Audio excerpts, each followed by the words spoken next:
பர்சனியா. இப்போ நான் எங்கே இருக்கேன் பார்த்தீங்கன்னா எக்ஸிம் கபுந்தே சேல்ஸ் கேலரியில் இருக்கேன். இது வந்து எஸ்ரியாஸ் 3 ரூம் 2 பாத்ரூமோட கொண்டு போகிறோம். வாங்க வீடு பார்க்கலாம்.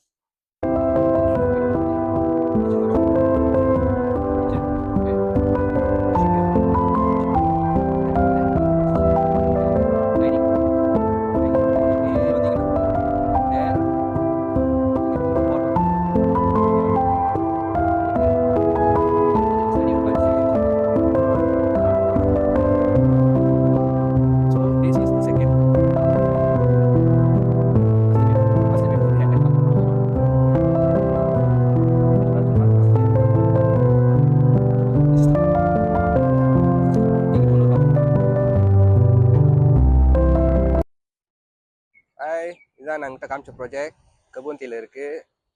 சூசோர் அங்கே பின்னாடி இருக்குது. So 10 minutes to CIQ custom 80% solar guys. யாருக்கு வேணுமோ சீக்கிரமாக எனக்கு பிஎம் பண்ணுங்கள்.